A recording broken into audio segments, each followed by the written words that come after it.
This week's episode of 86 Charles is brought to you by Amazon. Go to 86charles.com and click on the Amazon link before you do your shopping. In the year of our great reptilian overlord, 2016. I'm not sure that there's a bigger waste of time than fantasy mock drafts.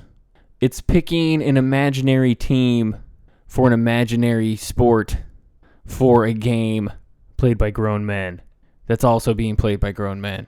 It's all very confusing. It's like the inception of wasting time. And with that being said, I think I've done about 8 today.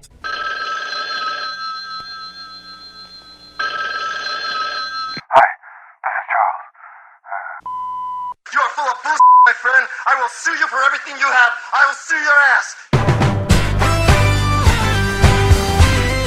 Welcome to 86 Charles, with your hosts John Darby and Travis Spencer. And with that, welcome to 86 Charles. Travis, how many mock drafts you do today? Today only one. When I called you, I was thinking that we were going to get started before that 30-minute cry parade from you. Nope. So I finished a mock draft in the time you were crying before we started recording because I wanted to be doing a mock draft, and I still might start one while we're recording. Well, so only one. Okay. How about you? Like I said, I think I've done about, not all today. Maybe it was like 6 today. No, probably like 5 today and like 3 yesterday. But 8 total in probably a 24-hour span. See, it's how you pack them in. I think I've done 4 or 5. I have an 83 is my score from Yahoo. Thanks, Yahoo. Shout out. Got a couple A pluses, couple C's. I like to mix it up. I'm not just going to draft the same guys every time, obviously, depending on where you're at, Yeah, I found out one of my draft orders, so I had to go hammer that in. Yes. That's going to have to be the official 86 Charles League this year. I think so, yeah. Because you're not running your league. You're not going to do your league? No. I got a text from a guy today asking me, and I had to tell him, I was like, sorry, dude. Maybe next year, but I'm out this year. I'm already in too many leagues, and I just don't feel like dealing with it. I don't feel like collecting checks this year. I'm not in the mood. Right. It can be a pain in the ass. I'm currently chasing down a girl who's been in my league for like 4 years that apparently nobody in my league has ever met except the one guy who it's the friend of a friend who's maybe met her. So the whole time I was thinking today, I was like, did this dude, his name's Casey, he's always good, and this team's pretty good. I don't know whether or not to believe that it's really him, and he's running 2 teams, and he's been pulling a prank on us for like 4 or 5 years now because nobody ever met this chick. We just thought we had this chick in our league. But she always paid up on time and was good and ran a good team, so I didn't have any problems. But it took 5 different texts and some sleuthing, and I was looking for this girl online. Like, I don't think she exists. I don't know what's going on. That's very weird. It is weird. I got a phone number, so I'll text tomorrow, and maybe I can update this at the end of this podcast because we'll record the rest in the morning. But it is quite the enigma for a fantasy league. Yeah, and my thing is I always like to do a movie theme for my league, and I didn't want to phone it in. I didn't have anything.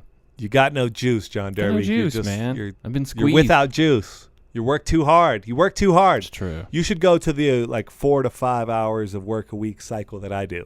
Right now I'm working like 4 to 5 hours a week tops. It's tough. Ugh, that sounds pretty good. I mean, I'm not nearly doing enough of writing or other things that I should be focusing on, but because of the Olympics, I ended up watching a ton of stupid Olympics. See, that's my fear. If I stop working even a day, I'll do nothing.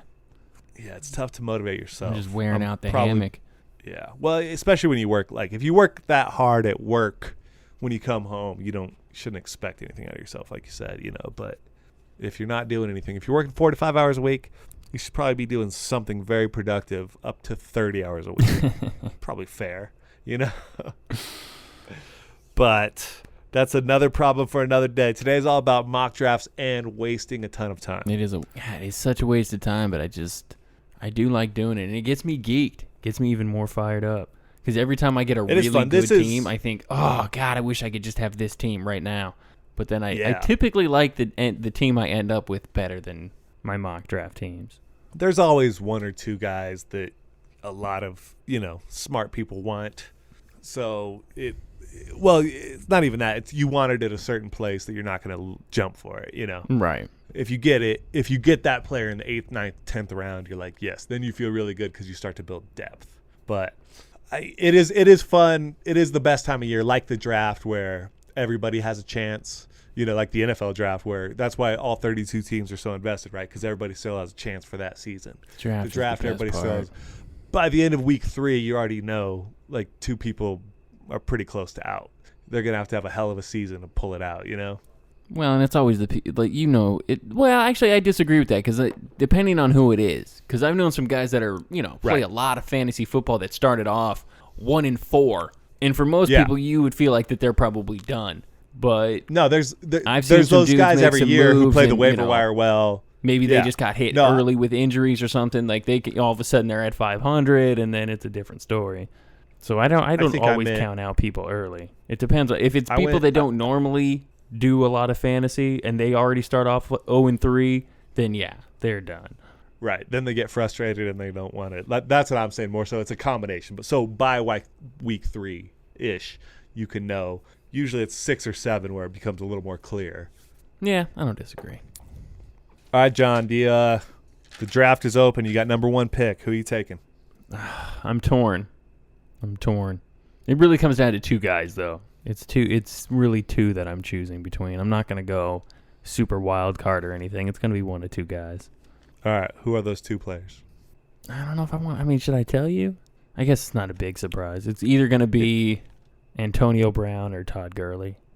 All right. I can take that. I was thinking Antonio Brown or Odell Beckham, and I'm definitely leaning Antonio Brown. I think I'm taking Antonio Brown either way first. If I've got first, that's what I'm I don't know why Beckham scares me as an injury concern more than most. I don't know why. Right. Everyone's prone. Everyone could get hurt at any time. But there's just something about him that I feel like Antonio Brown to me seems like a sure bet for 16 games, a ton of action, probably no meltdowns or suspensions. And I think he's playing for a contract too. That's a big deal. Right, but it does come down to Eli versus Ben Roethlisberger too. Like Eli's going to be there and consistent and good, but he's going to have those games that just kill you. And Antonio Brown, win or lose, and Ben for the most part have pretty big games even when they lose. Ben will probably put up bigger numbers, but every once in a while. I won a league with Eli last year, and I've had him before, and he's killed me in leagues before. Don't get me wrong, but like I said, he won it for me last year. So it's hard for me to be down on Eli this year, especially another year in that system, a couple more weapons. Live and die with Eli. And him and Ben both have 2 rings. It's, I think they're both pretty even. I think Ben will put up slightly bigger numbers, though. I think we'll talk more fantasy football and sports, but for now, that's it for mock drafts. Almost as worthless as masturbating, huh? More so. Right. At least you get some milk. At least you get some milk out of masturbating. We're definitely not including that part. And if I'm wasting my time, look back crying, I think of tears. Hope I haven't wasted all these years. Maybe I'm a waste of time, but tell me I'm not wasting time. Welcome to the 1994 Draft! What in the f*** is 86 Chuck? We're all made of 86charles.com, man. Oh, you're such an ass. Speak for yourself, idiot. Let some more hate accumulate. It's 2015. What the hell's going on, man? It's scary. Strange world we live in. Yep. The wizard's up to his old tricks. Hey! Our boy got some rain. There's so much going wrong in the world that I cannot be concerned with 2 dudes playing butt games. I don't care. God is an American. God is an American.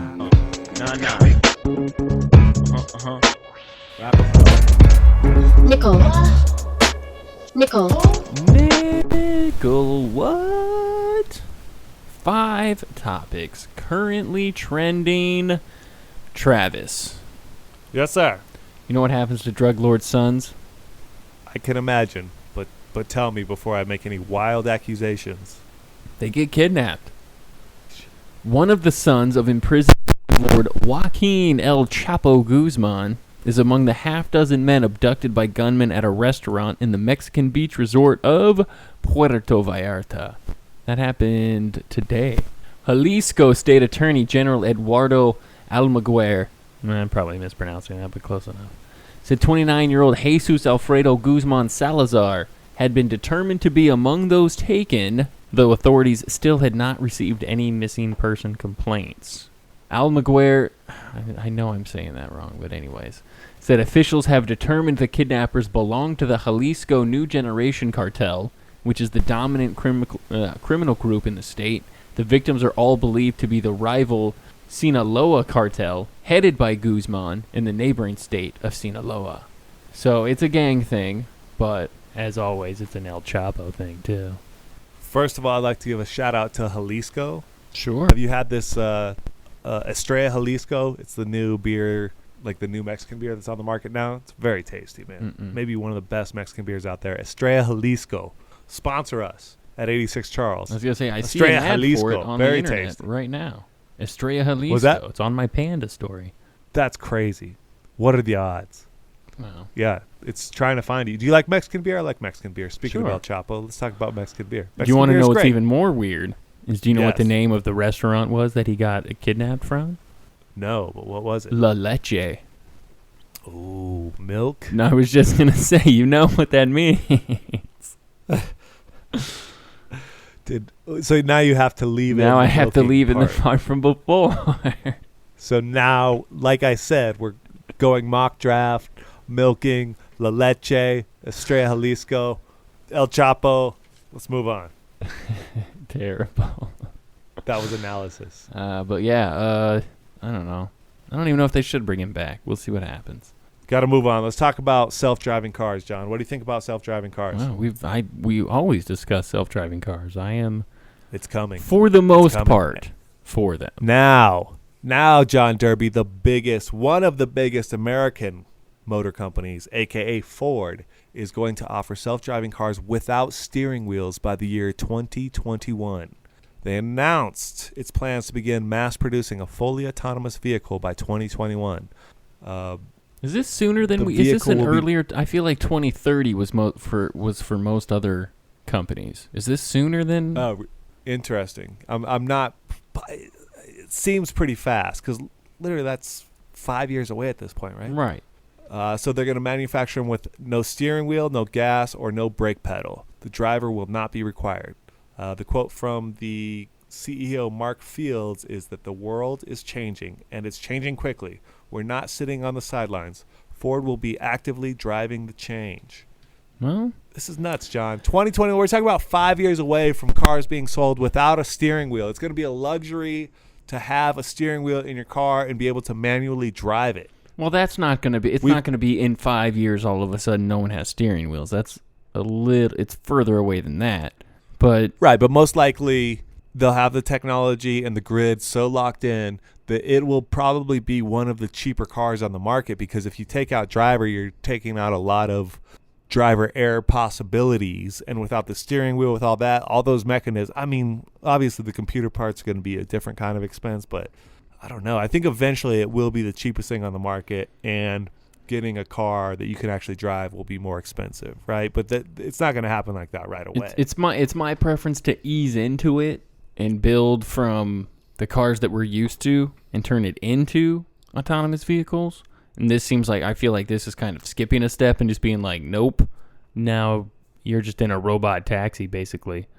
Yeah, it makes more sense for me to do the switch all at once rather than trying to reverse engineer. I don't like that idea at all. Well, I just don't, because it's, unless everyone's going to have that just seems like you're defenseless.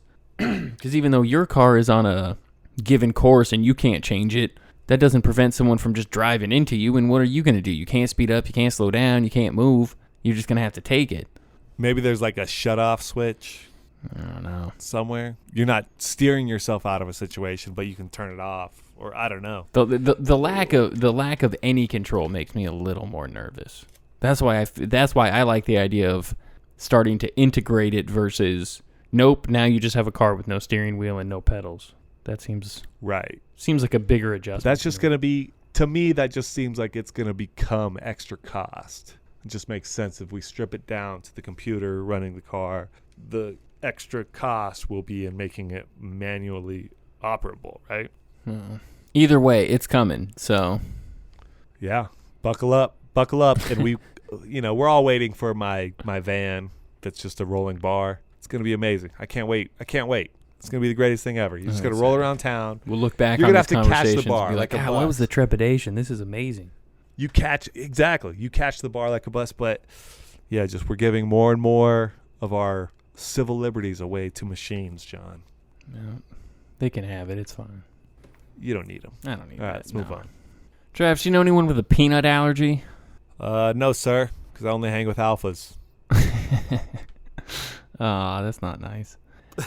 Could there be hope for peanut allergy? children suffering from food allergies?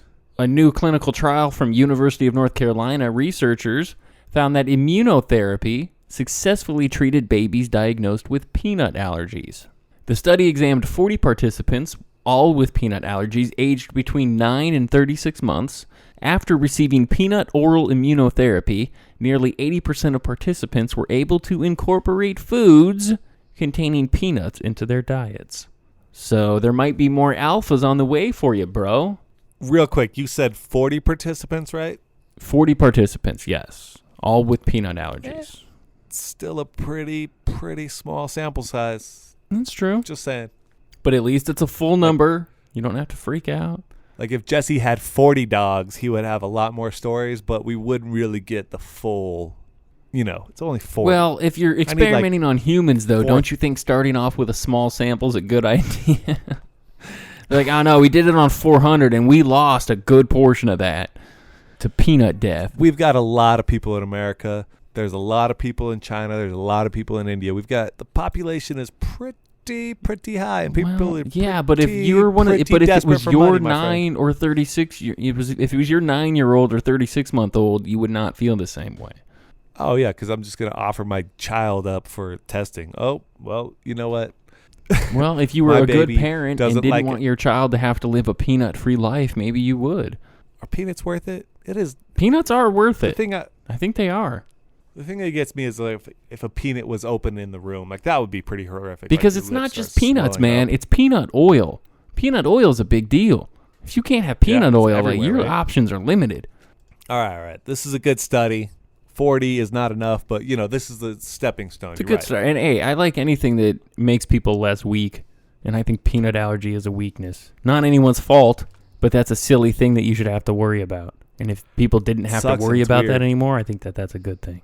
I feel all the time because I was raised like a weak little city kid. If I was raised on a farm, I wouldn't have this asthma and these allergies and this constantly nasally droning voice. Because you would be long dead. You would have never lived. You would have never survived growing up on a farm. Are you kidding? With your delicate body and it's your mental fortitude, I think, is really the paper champion of your existence. Talk about my delicate body, like just the way you say delicate body.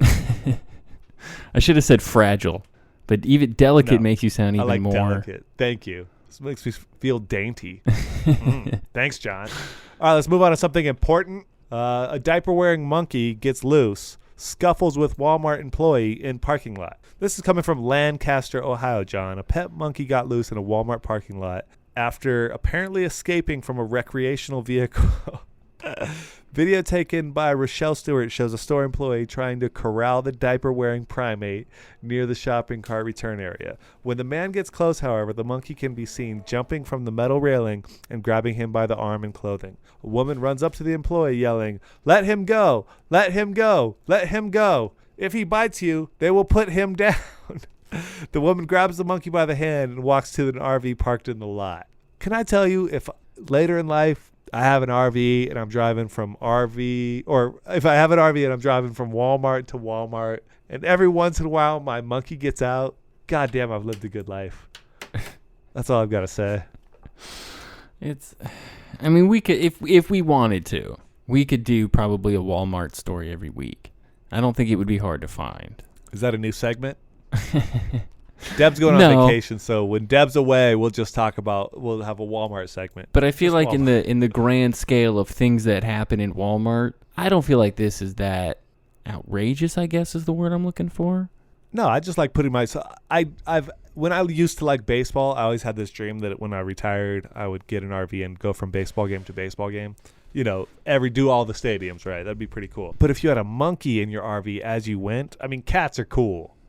Just kidding. I don't want monkeys. Monkeys are crazy, man. Yeah, I wouldn't I don't deal wanna- with a monkey. I like want no part of monkeys that. in theory, not in practice.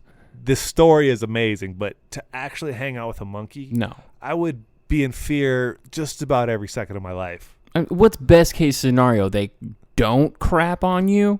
Well, and it was the chimpanzee, I'm pretty sure. It's a big monkey. Like, if I'm living with a chimpanzee, I'm going to be in fear every second of my life. Yeah, no, I don't know. They're huge. I don't want to deal with that. I don't All right, want last an exotic. story, I don't. John. I don't That's understand enough exotic enough pets. monkey Period. business. I don't understand exotic pets at all. No? What about Ballers buying a llama? Did you see the last episode of Ballers? Was it a llama that they got? Do what now? Ballers? Oh, it was an alpaca, not a llama. It was an alpaca. I thought you were saying. Do you watch Ballers? The way that I heard that was, didn't you hear that Ballers bought Obama? I was like, what did you just say to me? Yeah, they bought him. They already had the NFL. Now they bought Obama. I was like, none of these words together make sense. That's what Marky Wahlberg said. That's what I believe. No, I don't. No, I don't. You should own a dog or a cat, maybe a fish or a bird. I'll even certain rodents. If you want to go hamster, gerbil, I guess guinea pig, I would probably live with all of that. There's not much beyond that I'm okay with.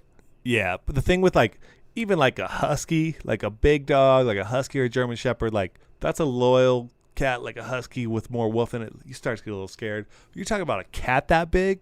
A cat that big is so crazy. That thing will jack you. It's unbelievable. Why would you? It's so crazy. So crazy. Nope, regular pets, All right. thank you. One more story. Come on. All right, here's another animal I will not have in my home. And I'll admit, I got baited in because of the headline. But then once I read it, I realized I was probably an idiot. Vienna Zoo hails rare birth of tiny giant panda twins. And my immediate thought was, he gave birth to an oxymoron. That's awesome. She gave birth to an oxymoron. A giant panda on loan from China to Sexist. Austria has given birth to 2 naturally conceived twins, an exceptionally rare event for the endangered species. And that's according to Vienna's famous Schönbrunn Zoo.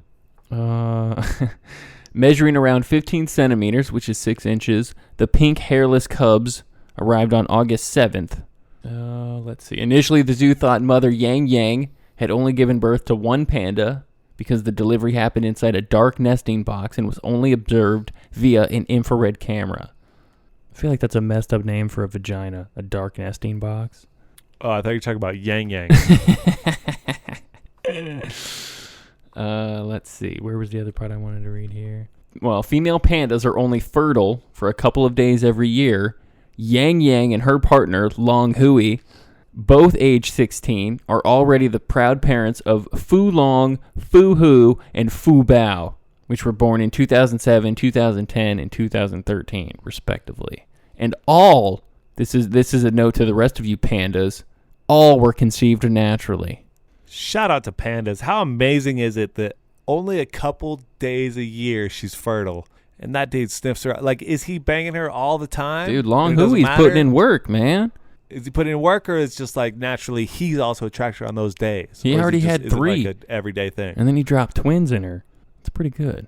Like, most likely he's just dropping loads every day, right? Like, that's the most likely scenario. Well, I think Long Hui's got the lead and knows how to swing it.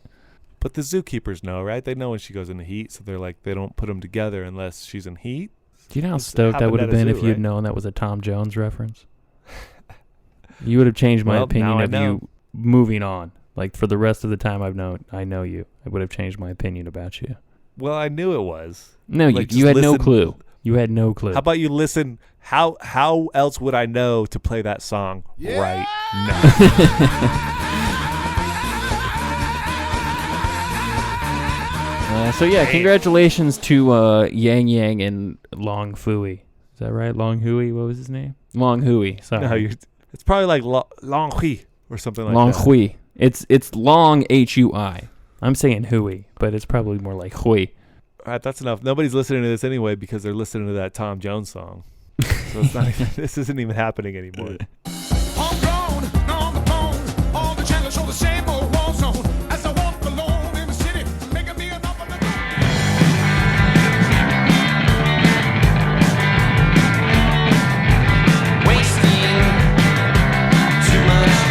Jesse's favorite part of the show. From last week. Hello, folks. Derby describes 3 of the 4 semifinalists of the arm wrestling championship in detail, and then the 4th one, he says, is a rando. No offense to the other 3 competitors, but I think to the general public, you are all randos. I listened to the podcast, then re-listened to that particular segment twice, and I couldn't recall a single name Derby listed.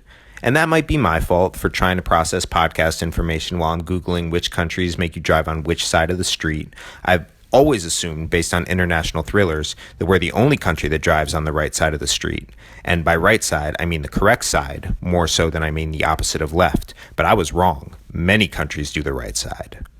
Anyway, I wonder if he literally meant a random person was taken out of the audience, which I assume was comprised only of friends and family of the competitors. Like a pros versus Joes sort of thing, but in this case it would have been more like Joes versus Joes. I think what I'm saying is, how can you have invested so much time in an arm wrestling competition and have no idea that the Orioles are only a game out of first place? This is Jesse, and random competitors was my favorite part of last week's podcast.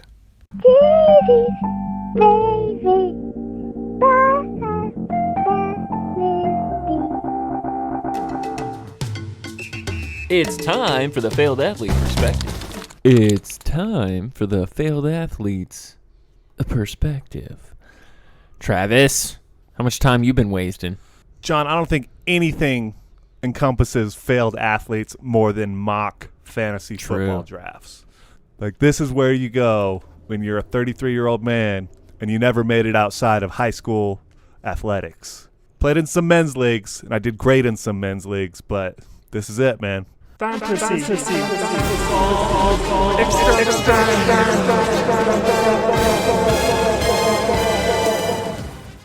right, so where do we even begin? Who are you taking first? Well, we already talked about this, right? We already said who you taking first. Well, yeah. For me, it depends on if you're doing PPR or non-PPR. But my top 2 picks are Antonio Brown or Todd Gurley, kind of depending situationally. Aren't you taking Antonio Brown first in a PPR anyway? Yeah, for sure. But if it's... Got you. But you're saying he's in PPR and then Gurley you'll take first. Well, I would consider taking either regardless. But whether or not it's PPR would factor into that for sure. And then what is the value and things of that nature. All right, let's say you've got the number 5 pick. How does that change your strategy? Are you still going, you're probably getting... It's obviously who's on the board, but after maybe not even number 5, but let's say you get like running back first and second. Like, does it depend on where you're at, who you're going for next? Because sometimes I see myself going quarterback, tight end, and then sometimes I see myself stocking up on receivers. You would take a quarterback at the 5 spot? I always think that you can, maybe a tight end, like a top tight end, if you can get like Jordan Jeffrey, what's his name? At Jordan the Reed, number right? 5? You would still get Gronk is still sitting there at 5. Oh, no, I'm talking about your fifth my pick. 5th pick. Oh, I got you. I was like, you're crazy. Yeah. I thought you were talking Yeah, number 5 no. overall. I got you. Oh, no, I'm taking Gary Barnidge pick. number 5 overall, bro. Gary Barnidge. So assuming my first 4 picks were probably 2 and 2 running backs and receivers, that's probably about how I did that.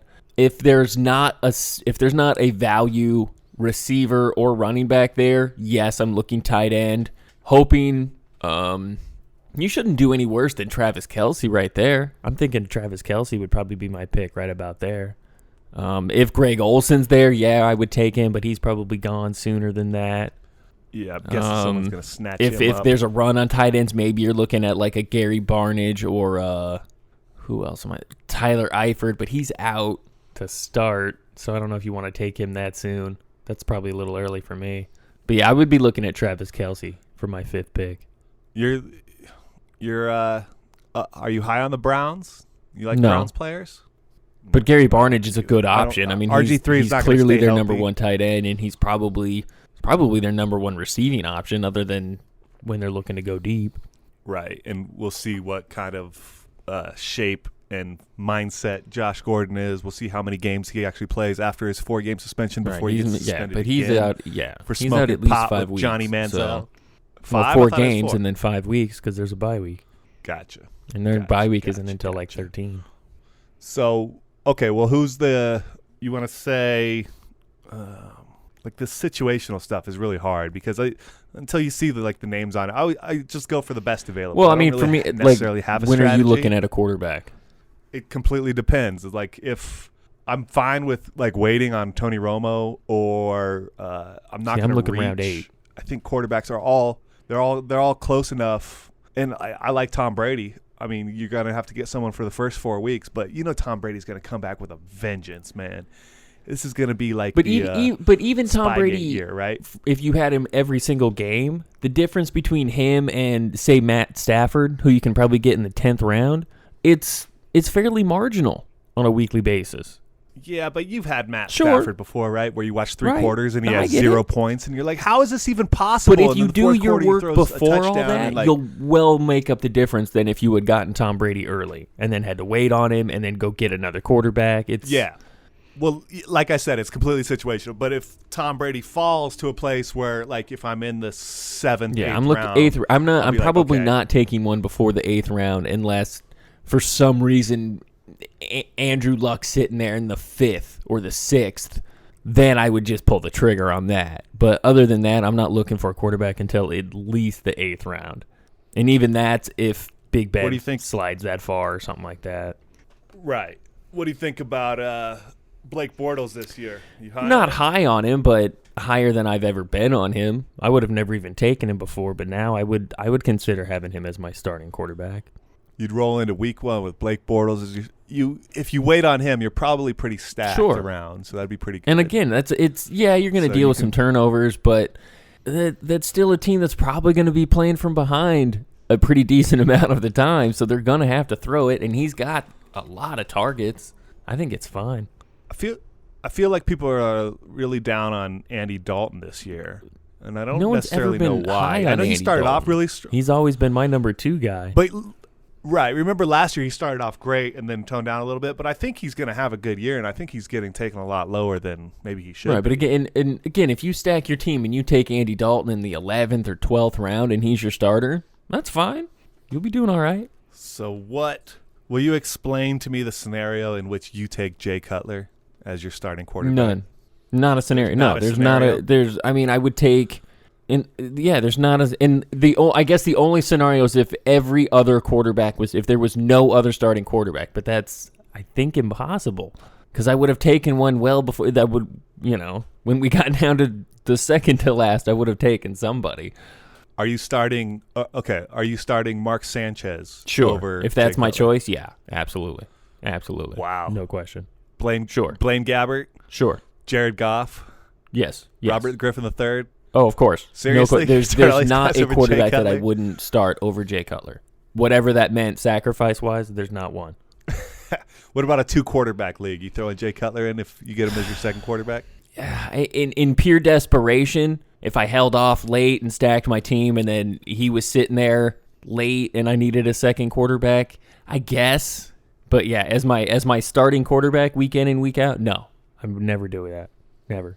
How's Jake Plummer doing? Have you checked on him? Everything all I know right? he's What's going still on in Jake doing Plummer's life? like sports broadcasting of some kind. That's all I know.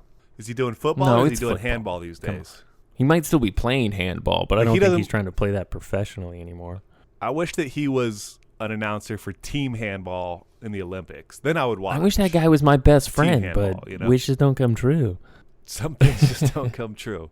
All right, give me your top defense this year. Who you think is going to be And what's your strategy on a defense? Do you wait all the way till the end, or you go early on a defense? It depends on the bench, and depending on how soon defenses go. But I've been finding in mock drafts, I'm getting great value with Denver. I can pick Denver up in like the 9th or 10th, and they're points-wise, they're ranked at the the top. top. That early? They should be. If not, I find I can get the only Arizona problem pretty easily at right around the same or a little bit later, and Arizona's my number 2 choice. I'm a little worried about the Broncos. They have the talent, but just the offense, are they going to be able to hold the ball they'll be fine. like they have in the that past couple years? That offense is no worse this year than it was last year. In fact, it might be better because Sanchez is a little more mobile than Peyton and probably a slightly better quarterback than Osweiler overall, at least right now. Yeah. Are you serious? Just experience alone. No. Experience. Now, maybe come week 5, week 6, maybe you won't say the same thing. But today, Mark Sanchez is a better quarterback than Brock Osweiler right now. No. Well, no, he's not. He's awful, and I don't trust the Broncos defense because of that. I don't want anything to do with them. Crazy. Even though you have Von Miller's paid now too, though. He's not hungry anymore. He got paid. I'm not. He's not going to have the year that he had last year. Broncos are going to fall apart. No, I think that's crazy Broncos talk, this year. Okay. It's too hard to repeat. First of all, we're not talking about them repeating as champions. We're talking about a good fantasy defense. There's a huge difference. I'm talking about repeating that defensive intensity, bro. I don't think they can match your intensity, bro. That's all no I'm one saying. can, and they don't need to be as good as they were last year. They just need to be the best defense in football, which they easily could be. I found myself waiting till my second to last pick for defense, and I can get the Bengals, I can get the Chiefs, or the Bills, or the Jets. I'm fine with either 4 of those teams because I think one of those 4 teams is going to be great on defense. Like, you've got defensive coaches; they always do fine.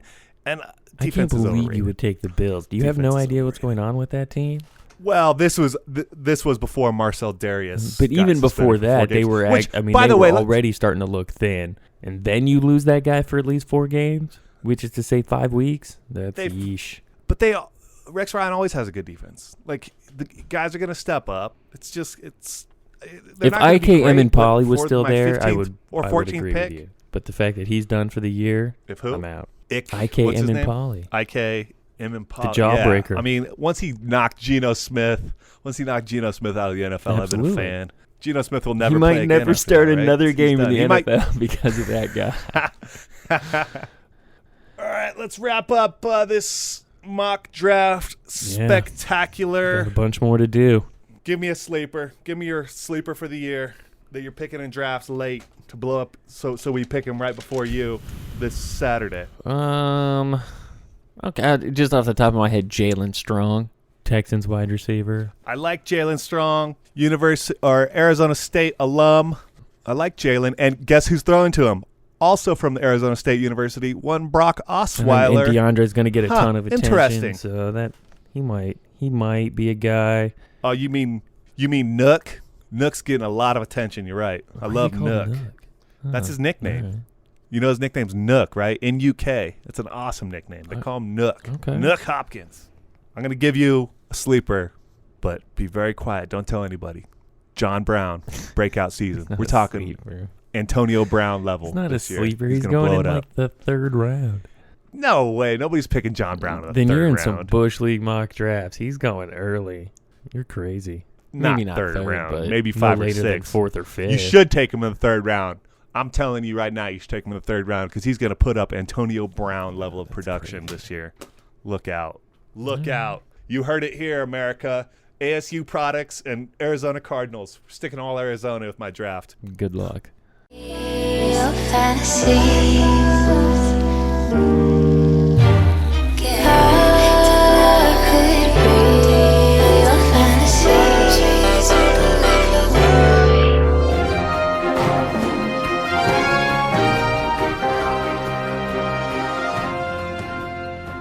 It's time for the Facebook World News Update. This Real to Someone news update is brought to you by Mock Drafts, Mock Drafting. A man in New York said he hates leg day so much, but then he sees his butt in his shorts and he's like, I love you so much. # love-hate relationship. A man in Los Angeles said the hardest thing about hashtag reading hashtag plays is he wants to be all the hashtag characters, hashtag actor.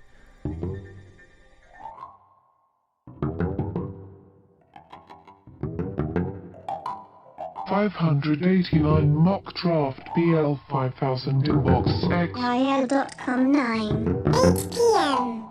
14 minutes ago. I'm going to tell you 17 minutes ago. I'm going to tell you the secret of fantasy football. It is not mock drafting.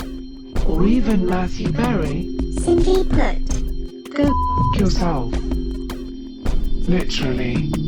It is imperative that you masturbate before you draft, in order to set your mind at ease. Too much tension when you think about giant strapping men with impeccable bodies can be harmful to your draft strategy. Go ahead and spank it good. I find it best if you shoot a big fat load on the mirror. Analyze it carefully. Look deep within its veins for signs of sleepers, for busts, for breakouts. Sometimes it helps to masturbate during the actual draft. Don't be afraid. Multitasking is key. The more loads on your keyboard, the better. Allow your DNA to fuse with the machine, with your team. Only together can you win the championship. Now, you are ready to draft. Best of luck, and remember, the kickers go early, the kickers go early, the kickers go early. The kickers go early. The kickers go early. The kickers go early.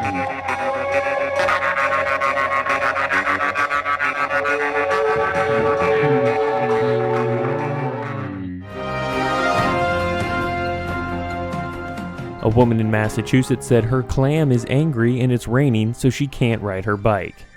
A woman in Los Angeles said she swears she can't handle any more sad news today. Hashtag free my cousin Tim. Hashtag the system is wrong. Broken heart emoji, 2 purple devil emojis. A man in Inglewood said if Donald Trump were a food, he'd be poop. This Real to Someone news update is brought to you by Mock, yeah, drafts, yeah, mock drafting. Dad's got notebooks. We don't know what's in her notebooks. She's gonna show us all her notebooks. Little yellow pad. This is actually an old calendar from 2013, and it's not a notebook per se, but I came across it while looking through an old purse. And you know, every old purse has some kind of secret old notebook or old gum or coins, sometimes $20 bills. But this one had this flower calendar. It's hardback. It's got these great pages. I actually really like it and wish it was new. You know, because I like calendars you can write in, which is a shocker, I know, but writing stuff in a calendar always seems more substantial than, you know, thumbing it into my mobile Outlook. But truthfully, I haven't really kept up to date on my calendars recently. But this one I didn't keep up to date with either, but it's got some fascinating notes in it. So I'm going to just point out just a couple of things. First of all, there's a ticket stub to the LA International Tea Festival. Pause. Yeah, that's another shocker. But really, don't knock it until you've tried it, because the Tea Festival is at least as fun as the LA Sake Festival, which I know you don't believe, but I have been to both of them, and I am not lying. Because the Sake Festival, it was hot and sweaty, and then I got blisters on my feet. And the Tea Festival was refreshing and pleasant, and I got macaroons and tea. Anyway, this Cala notebook also has a list of clothes for a trip to Prague. Also shocking. Notes about a high school robotics team. A note about seeing the Nutcracker at the Wiltern. And the following statement, which could be the best part. It says, quote, "We've put an explosive charge inside your head," end quote. And then it says white van. So I think it was a pretty full year, right? I don't know where the white van came from, but, you know, I mean, I can tell you this much, because just going through this, I remember the year as though it were yesterday. I had too many clothes for the trip to Prague.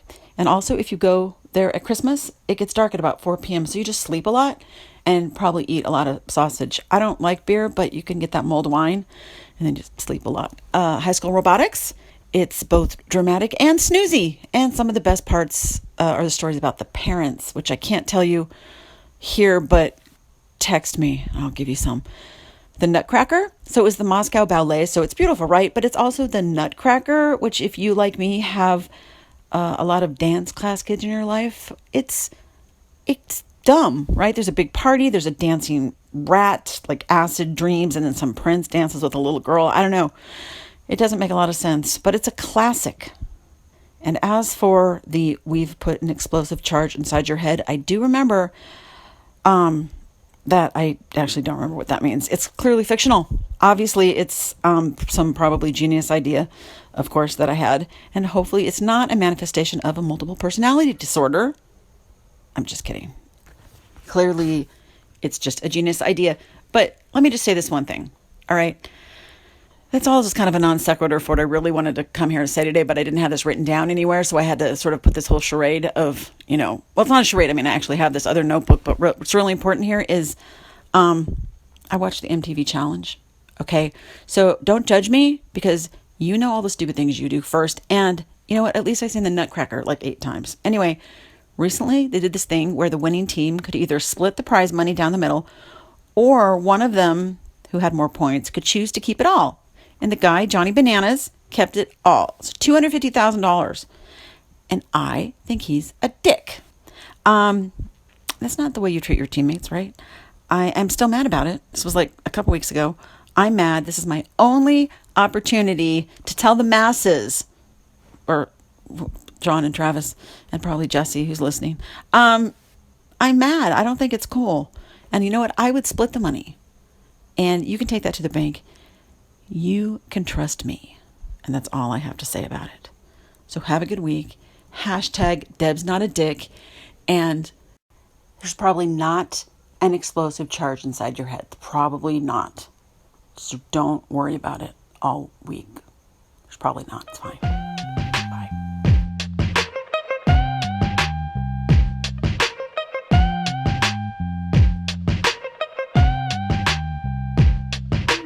Explosive. I've brought bread to men, women, and children. I've brought water with lemon for the table. I have hot tea. Can I box that for you? I'll bring your change. So one time I was working in elections administration, and we always advise the polling place workers to check all their supplies, make sure that they've got everything prior to the polls opening on election day, so we would know if they were missing something or if they needed something else, then we could get it out to them before it became an emergency.